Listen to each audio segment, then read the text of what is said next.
আসসালামু আলাইকুম। আমি সৃজন চিশতি শাওন। আমাদের প্রজেক্ট হচ্ছে ডোমেইন বাইং এজেন্ট। তো ভিডিওর এই পার্টে আমরা হচ্ছে আমাদের কোডের ওভারঅল স্ট্রাকচারের একটা ওভারভিউ দিব। তো কোডে যাওয়ার আগে আমরা হচ্ছে ডাটাবেজের স্ট্রাকচারটা একটু দেখি। তো আমাদের ডাটাবেস হিসেবে আমরা সুপারবেজ ইউজ করছি। তো এখানে হচ্ছে 5টা টেবিল আছে আমাদের ইউজার্স টেবিল। তো এখানে হচ্ছে ইউজারদের ইনফরমেশন রাখছি আমরা। আচ্ছা, তারপরে হচ্ছে ডোমেইন টেবিল আছে, আবার হচ্ছে ট্রানজ্যাকশন টেবিল আছে। তো ডোমেইন টেবিল হচ্ছে আমরা ডোমেইনের ইনফরমেশন রাখছি, তারপরে হচ্ছে ট্রানজ্যাকশনের ডিটেলসগুলো রাখছি। আর ডোমেইন টেবিল হচ্ছে ইউজার টেবিলের সাথে কানেক্টেড থাকবে। তারপর হচ্ছে ওটিপি টেবিল আছে, ওইটা হচ্ছে আমাদের যখন পেমেন্ট করব আমরা তখন ওটিপিগুলা স্টোর করার জন্য আমরা ওটিপি টেবিল রাখছি। আর এটা হচ্ছে বারবার হচ্ছে একটু পরপর চেক হয়ে এটা হচ্ছে ক্লিন আপ হবে ওটিপি টেবিলগুলো 3 মিনিট পর পর। তারপর হচ্ছে আমাদের সাবডোমেইনস টেবিল আছে, এটা হচ্ছে যখন আমরা একটা সাবডোমেইন ক্রিয়েট করব ওইটা হচ্ছে এখানে স্টোর হবে। আচ্ছা, তারপরে ডিএনএস প্রোপেগেশন কিউ নামে একটা টেবিল আছে। তো এটা হচ্ছে আমাদের ডিএনএস প্রোপেগেশন যখন হবে তখন হচ্ছে যেই মানে কিউয়ে যে মানে পেন্ডিং যেই ডিএনএস রেকর্ডগুলো আছে ওইগুলো হচ্ছে আমাদের এই টেবিলে থাকবে। তো যখন হচ্ছে আবার সার্ভার রান করব আমরা তখন হচ্ছে ও দেখবে কিউতে কোন কোন ডিএনএস রেকর্ড এখনও পেন্ডিং আছে, ওইগুলো হচ্ছে আবারও প্রোপেগেট করা শুরু করবে। আচ্ছা, তাহলে আমরা কোডের মধ্যে চলে যাই। তো আমরা হচ্ছে আমাদের কোডের স্ট্রাকচারটা এইভাবে করছি যে সবচেয়ে লো লেয়ারে আছে হচ্ছে সার্ভিস ক্লাসগুলো। তো সার্ভিস ক্লাসগুলোকে হচ্ছে কন্ট্রোলার ফাইলে ইউজ করা হয়েছে। তারপরে হচ্ছে এরপরে ওই কন্ট্রোলারগুলিকে আমরা বিভিন্ন রাউটে ইউজ করছি। আচ্ছা, তো একটা করে আমরা দেখি সার্ভিস ক্লাস। তো নেমচিপ সার্ভিস এই ক্লাসে হচ্ছে আমরা নেমচিপ এপিআই রিলেটেড যত কাজ এখানে করছি ইমপ্লিমেন্ট। তো এখানে হচ্ছে আমরা ডোমেইন সার্চ করতে পারবো, ডোমেইন রেজিস্টার করতে পারবো, তারপরে হচ্ছে সাবডোমেইন ক্রিয়েট করতে পারবো, নতুন ডিএনএস রেকর্ড হচ্ছে ক্রিয়েট করতে পারবো, আপডেট করতে পারবো, ডিলিট করতে পারবো। আচ্ছা, তো এই যে চেক ডোমেইন অ্যাভেলেবিলিটি এই ফাংশন দিয়ে হচ্ছে আমরা সার্চ করতে পারতেছি, রেজিস্টার ডোমেইন দিয়ে হচ্ছে আমরা একটা ডোমেইন রেজিস্টার করতে পারতেছি।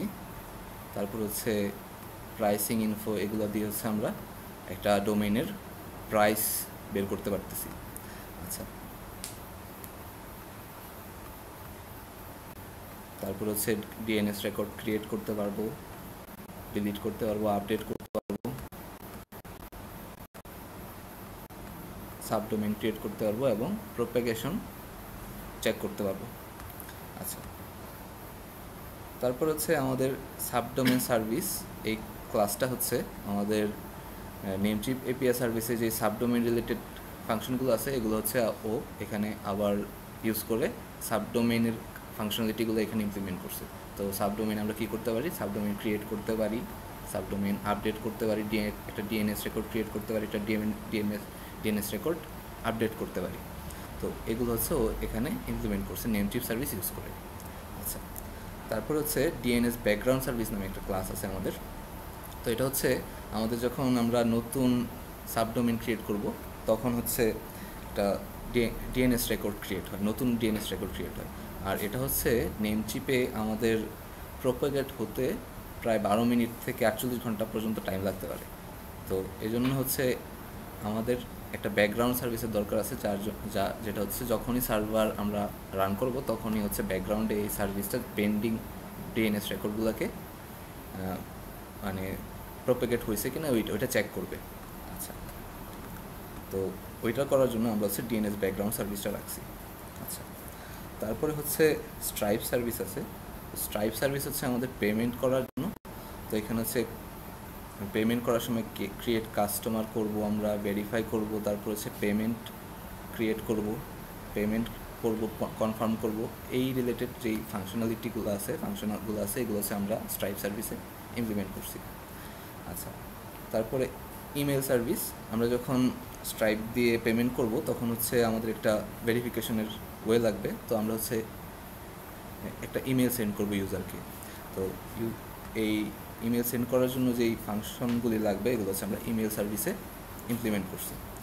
তো এই যে আমরা দেখতে পারতেছি এখানে হচ্ছে আমাদের একটা টেমপ্লেট ইমেল দেওয়া আছে। এই টেমপ্লেট হচ্ছে মানে প্রত্যেকটা ইউজারের কাছে এই টেমপ্লেট অনুযায়ী একটা ইমেল যাবে। আচ্ছা, তারপর হচ্ছে জেনারেট ইমেল ওটিপি করতেছি এখানে। আচ্ছা, তো এই ইমেল সার্ভিস হচ্ছে ওটিপি সার্ভিসের মধ্যে আমরা ইউজ করতেছি।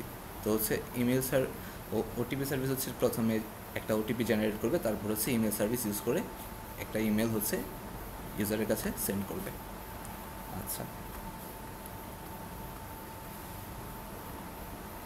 তারপরে হচ্ছে আমরা এতক্ষণ যতগুলা কাজ দেখলাম এই সবগুলোই হচ্ছে আমরা এখন এআই এজেন্ট সার্ভিসের মধ্যে ইন্টিগ্রেট করছি। তো এআই এজেন্ট সার্ভিসে হচ্ছে আমরা এজেন্ট ডেভেলপ করার জন্য ল্যাংচেন ইউজ করছি, ল্যাংচেনের টুলস ইউজ করছি আর কি। তো এই যে আমরা দেখতে পারতেছি বিভিন্ন রকমের টুল আছে, domain search tool, creative domain tool, তারপরে ডোমেন পারচেস করার জন্য টুল আছে, ডোমেন চেকের জন্য টুল আছে, ওটিপি ভেরিফিকেশনের জন্য টুল আছে। তো এই টুলগুলো হচ্ছে আমরা এজেন্টের মধ্যে দিয়ে দিছি। এজেন্ট হচ্ছে যখন আমরা প্রম্পট দিব, ওই প্রম্পট অনুযায়ী এই টুলগুলো ইউজ করবে, ওই টুলগুলো ইউজ করে ও প্রপার রেসপন্স পাঠাবে। আচ্ছা, তো এগুলো হচ্ছে আমাদের সার্ভিস ক্লাস। তো এই সার্ভিস ক্লাসগুলোই আমরা হচ্ছে কন্ট্রোলারে ইউজ করছি। তো এই যে ডোমেইন কন্ট্রোলারে হচ্ছে আমরা ওই নেম চিপে যেই ফাংশনগুলো ইমপ্লিমেন্ট করছি সার্চ করার জন্য, পারচেস করার জন্য, ডোমেইন সার্চ, তা এগুলো হচ্ছে আমরা এখানে ইউজ করছি। আচ্ছা, আর সাবডোমেইন কন্ট্রোলারেও সেম, আমরা সাবডোমেইন রিলেটেড যেই ফাংশনগুলো সাবডোমেইন সার্ভিসের মধ্যে ইমপ্লিমেন্ট করছিলাম এগুলো এখানে ইউজ করছি। আচ্ছা, আর হচ্ছে আমাদের এআই কন্ট্রোলারও হচ্ছে এআই এজেন্ট সার্ভিস ইউজ করছে। এআই সার্ভিস ইউজ করে হচ্ছে আমাদের রেসপন্সটাকে ফ্রন্ট এন্ডে পাঠাইছে, বা রাউট থেকে যে ফাংশন কল হয়েছে ওইটাতে রেসপন্স পাঠাইছে। আচ্ছা, আর অথ কন্ট্রোলার হচ্ছে যখন আমরা লগ ইন করবো বা সাইন আপ করবো তখন হচ্ছে আমাদের এই অথ কন্ট্রোলারটা লাগতেছে। আচ্ছা, আর তারপরে পেমেন্ট কন্ট্রোলার হচ্ছে সিমিলারলি স্ট্রাইপের যে ফাংশনগুলো আছে ওইগুলো ইউজ করতেছে স্ট্রাইপ সার্ভিসের।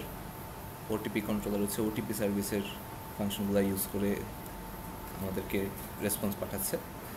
আচ্ছা, তারপরে ওইগুলো হচ্ছে আমরা রাউট ফাইলগুলোর মধ্যে ইউজ করতেছি এই কন্ট্রোলারগুলো, এবং তখন যখন একটা ফ্রন্ট এন্ড থেকে একটা রিকোয়েস্ট আসবে তখন হচ্ছে এই ফাংশনগুলি হচ্ছে আমাকে রেসপন্স পাঠাবে।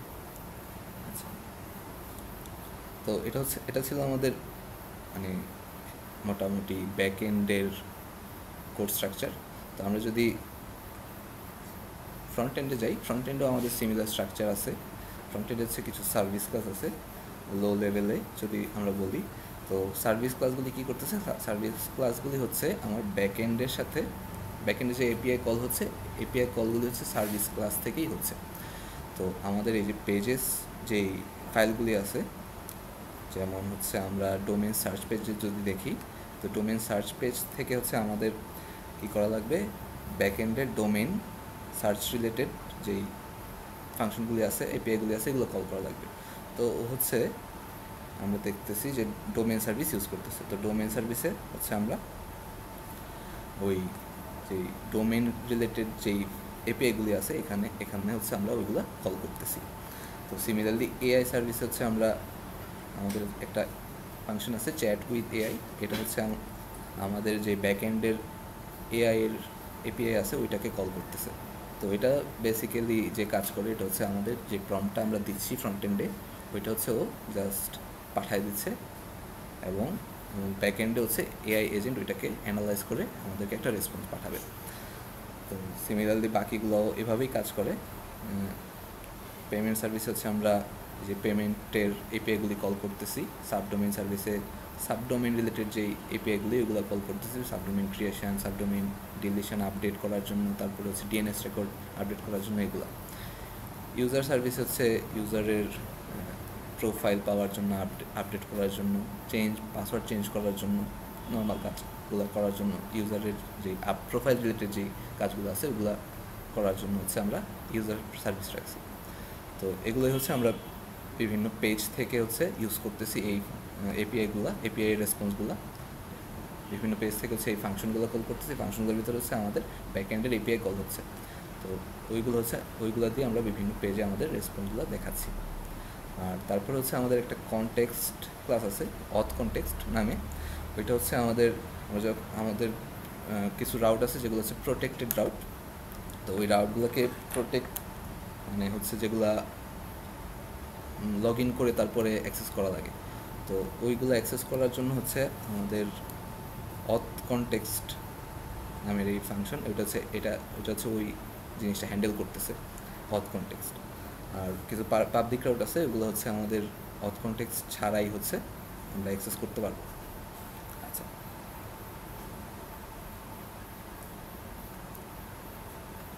তো কিছু ইউটিলস ক্লাস আছে, যেমন প্রোফাইল ভ্যালিডেশন। তো আমাদের প্রোফাইল যখন ক্রিয়েট করবে, তো পাসওয়ার্ড হচ্ছে অ্যাটলিস্ট 6 ক্যারেক্টার হইতে হবে, এরকম এই টাইপের ভ্যালিডেশনগুলো আমরা এখানে করতেছি। আচ্ছা, তো এটাই বেসিক্যালি আমাদের ফ্রন্ট এন্ডের স্ট্রাকচার। আর মোটামুটি আমাদের প্রজেক্ট মানে কোডের ওভারভিউ হচ্ছে এটা। ধন্যবাদ।